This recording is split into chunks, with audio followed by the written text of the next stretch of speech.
كيبدا الفيلم ديالنا مع الدري جيمي اللي كيقرا في الجامعه وهوايته كرة القدم. ديما كيلعبها فاش كيكون غادي وفاش كيكون جاي، وفاش كان كيلعبها في الشارع مشات ليه الكرة جيت واحد الدار قرب ليها باش يهزها، فشاف وجه ديال المراه كيخلع بزاف في السرجم ديال لاكاف. جيمي تخلع وهرب. نهار الثاني مشى جيمي للمدرسه، وفين ما كيشوف جوردن وصحابو كيتخبى منهم. المهم هو ما يبانش ليهم حيت فين ما شافوه كيتنمروا عليه، وبعد المرات كيضربوه كاع. جيمي دخل المدرسه وعند بالو فلت منها حتى خرج ليه جوردن هو وصحابو وضربوه في الساحه. هربوا وبقاو تابعينه حتى شدوه وبقاو كيضربوا فيه ورا الاقسام. دخل جيمي للمدرسه ولقى الاستاذ كيعلق في الاعلان ديال القبول في الفرقه ديال كره القدم ديال المدرسه. جيمي خبع الاعلان باعلانات اخرى باش حتى حد ما يشارك ويقدر يضمن بلاصتو في الفريق بلا مشاكل. وفعلا مشى فين غادي يدوزوا الاختبار ولقى غير شويه ديال المترشحين، وحتى جوردن كان مشارك وغير شاف جيمي مشى ليه وضربه وخرجوه من الملعب. ولكن المدرب رجعوه وفرقهم. في هذه اللحظه كان باين جوردن في اجتماع مع المسؤولين ديال المدرسه وتبرع ليهم ب 90,000 جنيه استرليني. نرجعوا للمسابقه. بدا التدريب وجوردن ضرب جيمي بالكره وطيحوا للارض. جا الاستاذ تعصب عليه وقال له يخرج من الملعب، ومشى لعند المدير باش يشكي ليه من التصرفات ديال جوردن ويعاقبه. ولكن المدير ما يقدرش يدير هكا،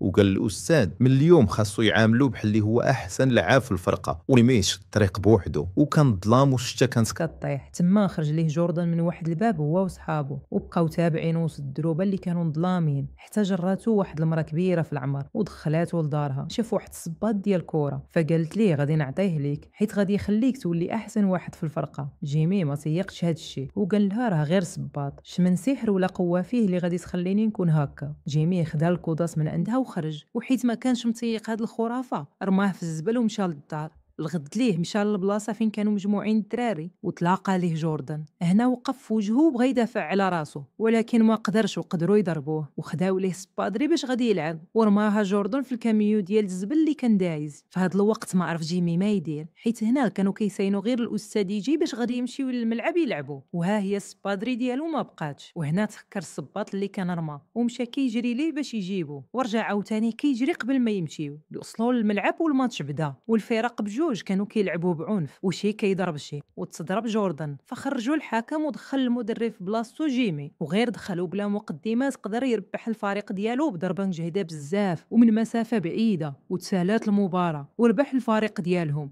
جيمي مشى فرحان بزاف وقصد ديريكت هذيك السيده باش تقول له على السر ديال هذاك الصباط وشنو قصته. فاش سولها على هذا الشيء قالت ليه انا عرفت راك لعبتي وماركيتي بيت. وقالت ليه هذا الصباط كاينه معلومه وحده عليه اللي هي كان ديال واحد اللاعب سميتو بوبي. الغد ليه كان ماتش تاني لعبوه وكان الفريق خاسر، وغير دخل جيمي في الشوط الثاني قدر يسجل 3 ديال البيوتا وخرج الفريق ديال المدرسه رابح. بقاو هكا على هذا الحال في كل ماتش كيدخل ليه جيمي كيربحوا حتى قربوا من النهائيات. مور هاد الماتشات كلهم جيمي ولا اشهر واحد في المدرسه.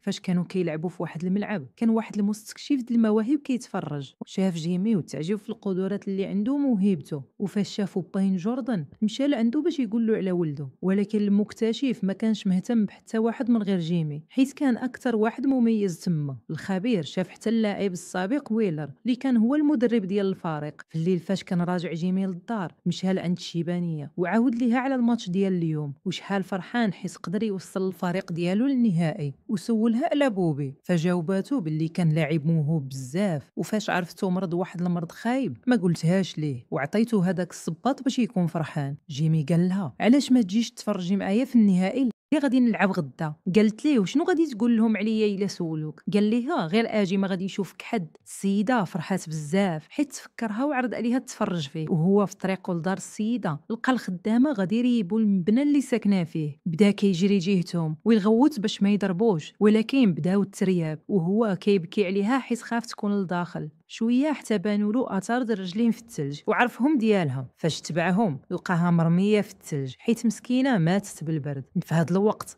باين جوردن بدا كيهدد مدير المدرسه باللي ما غاديش يدوز ليهم هذيك الفلوس الا ما حط جيمي في الاحتياط ويخلي الاضواء كلها على ولده جوردن. المدير في البلاصه مشى لعند المدرب وقال له باش يخلي جيمي في الاحتياط، ولكن المدرب ما بغاش وخداه عند اللعابه وقال له قول لهم انت هذا الخبر بفمك. وفاش قالها ليهم كلهم وقفوا في وجهه وقالوا له الا ما لعبش جيمي حتى حد فينا ما غادي يدخل الملعب. اش الفريق بدا كيوجد راسو للماتش، جوردن سرق الصباط ديال جيمي ورماه ليه في الواد. جيمي بدا كيقلب عليه وما لقاهش، خداه المدرب وشرى ليه سبادري زوينه، ولكن ما اقتنعش بيها حيت ما فيهاش السحر اللي كاين في الصباط ديالو، وخاف يخسر في الماتش. الفريق دخل الملعب وبدا الماتش. جيمي كان تالف بزاف ولعب، ولكن ما كانش على الخطر ديالو، الشيء اللي خلى الفريق ديالو يخرج خاسر ب2-0 في الشوط الاول. المدرب مشى عند جيمي باش يشجعه وقال له السر ديالك ما كاينش في الصباط، راه كاين في رجلك وفي حبك لهاد اللعبه. الشوط الثاني بدا وجيمي دخل متحمس باش يلعب، وغير بدا الشوط كان فرق كبير بين جيمي اللي لعب من قبل وجيمي ديال دابا. وفي اول دقيقه قدر يسيطر على الكره وسجل اول بيت. الجمهور والمدرب وكل شيء فرح بزاف وبداو كيشجعوه فيه، زاد تحمس والفريق كله كيعاونوا وبداو كيلعبوا كلاعب واحد وقدروا يتعادلوا. الماتش سالا ودازوا الوقت بدل الضائع، كل شيء كان على اعصابه. جيمي عطى طاقته كلها وغادي طالع باش يسجل، تلاقى هذه جوردن وقال له يعطيه الكره باش هو اللي ماركي، ولكن جيمي تفكر الضربه اللي كان ضربوه بكره على وجهه وردها ليه. من بعد قدر يماركي وهكا خداو البطوله، وهو خدا حتى الاضواء. خرج كل شيء فرحان بالربح، وجاء جيمي مكتشف المواهب اللي كان حاضيه وعرض عليه يجي يتدرب مع مانشستر يونايتد، ولكن جيمي ما بغاش وقال له انا باغي نلعب مع الفريق ديال الاحلام ديالي اللي هو مانشستر سيتي. وهنا تسالى الفيلم ديالنا.